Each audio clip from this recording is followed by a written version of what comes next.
हरिओम. योगदास श्री जय गणेश जोशी लिखित श्रीकृष्ण दुर्गा प्रार्थना. रणांगणावर युद्धाला सज्ज आणि इच्छुक होऊन आलेले पांडवांचे सैन्य पूर्वाभिमुख तर कौरवांचे सैन्य पश्चिमाभिमुख होते. अशावेळी अर्जुनाचे कल्याणासाठी श्रीकृष्ण अर्जुनाला म्हणाला, हे महाबाहो, युद्धाकडे मुख करून शत्रूच्या पराभवाची इच्छा धरून शुद्ध आणि पवित्र मनाने असुरांचा नाश करणाऱ्या दुर्गेचे स्तोत्र म्हण. दुर्गा म्हणजे श्रीकृष्णाची धाकटी बहीण. शिळेवर आपटून ठार करण्यासाठी पाय पकडून गरगर फिरवणाऱ्या कंसाचे हातून हीच निसटून गेली होती.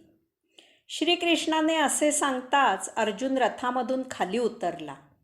तो युद्धाभिमुख झाला आणि हात जोडून त्याने दुर्गेच्या स्तुतीचे स्तोत्र म्हटले. त्यानंतर त्याने दुर्गेला म्हटले, हे महादेवी, मी विशुद्ध अंतःकरणाने तुझ्याकडे प्रसाद मागत आहे. माझा रणांगणावर युद्धात सतत जय हो. अर्जुनाच्या भक्तीवर संतुष्ट होऊन दुर्गादेवीने अर्जुनाला त्याचा इच्छित प्रसाद दिला. त्या योगे अर्जुनाला याच क्षणी जय झाल्यासारखे वाटले. श्रीमद भगवद्गीता. यानंतर रणांगणावर आपलेच बंधू बांधव मारायला आणि मरायला सज्ज झालेले पाहून अर्जुनाला अचानक युद्धाबद्दल विरक्ती आली आणि त्याने अरण्यात जाण्याची भाषा सुरू केली. येथे पुरुषोत्तम योगेश्वर भगवंत श्रीकृष्णाने अर्जुनाला कर्मयोगाला म्हणजे युद्धाला उद्युक्त करण्यासाठी श्रीमद भगवद्गीता सांगितली. यावर योगदासांचे सविस्तर निरूपण असलेले भगवद्गीताबोध याचे 4 खंड प्रकाशित झालेले आहेत. जिज्ञासूंनी त्याचे वाचन जरूर करावे.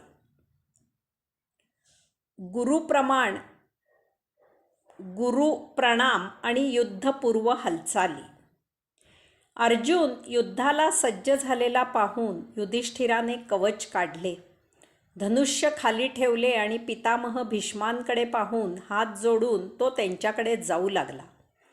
ते पाहून कृष्ण, अर्जुन, अन्य पांडव आणि प्रमुख राजेही युधिष्ठिराचे अनुकरण करून त्याच्या पाठोपाठ जाऊ लागले.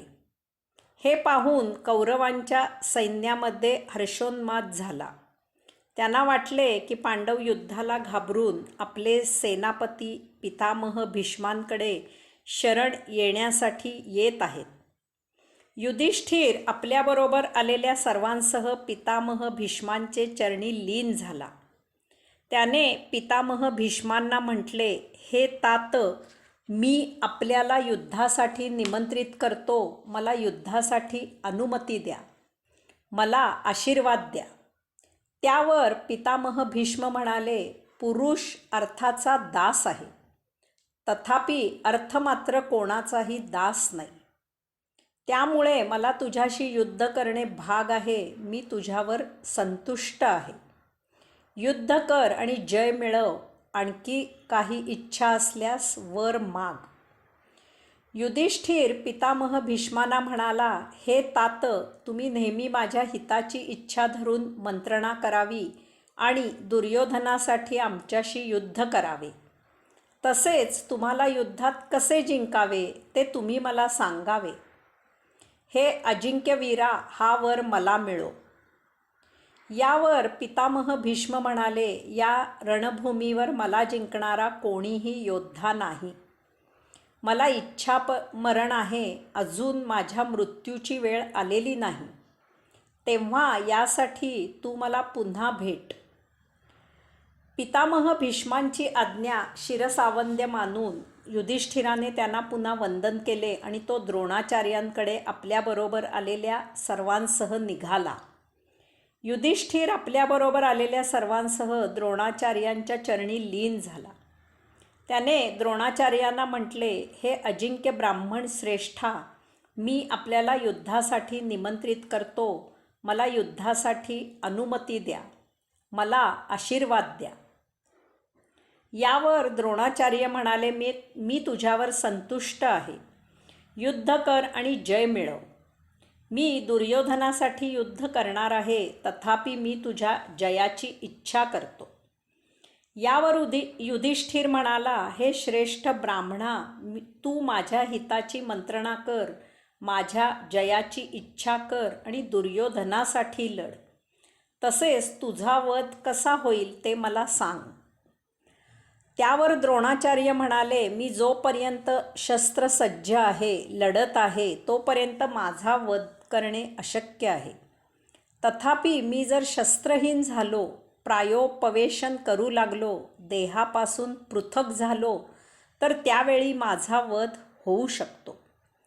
द्रोणाचार्यांची अनुमती घेऊन युधिष्ठिराने त्यांना वंदन केले आणि तो कृपाचार्यांकडे गेला. त्यावेळी युधिष्ठिराला काय बोलावे ते चटकन समजेना. ते ओळखून कृपाचार्य स्वतःच म्हणाले, मी चिरंजीव असल्यामुळे मला युद्धात मारणे शक्य नाही. तू युद्ध कर आणि जय प्राप्त कर. मी नेहमीच तुझ्या जयाची आशा करेन.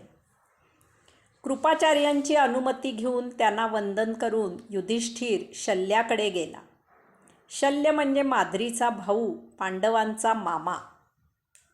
शल्य युधिष्ठिराला म्हणाला, तू युद्ध कर आणि जय प्राप्त कर. तुला माझ्याकडून कशाची अपेक्षा आहे ते सांग. यावर युधिष्ठिर म्हणाला, मामा, तू ऐन युद्ध सुरू असताना कर्णाचा तेजोभंग कर. त्यावर शल्याने तसे करण्यासाठी अनुमती दिल्यावर त्याला वंदन करून युधिष्ठिर मागे फिरला. तथापि कृष्ण कर्णाकडे गेला आणि कर्णाला म्हणाला, राधेया, तू भीष्माविषयी असलेल्या द्वेषामुळे युद्ध करत नाहीस.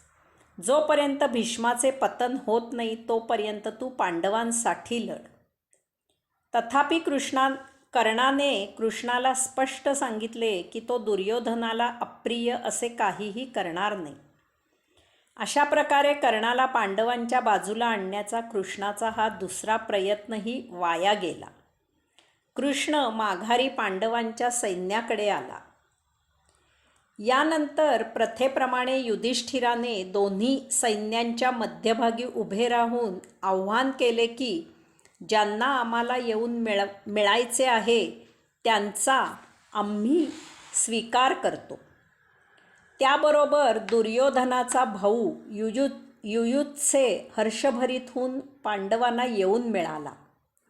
त्याचे स्वागत करण्यात आले. हरिओम.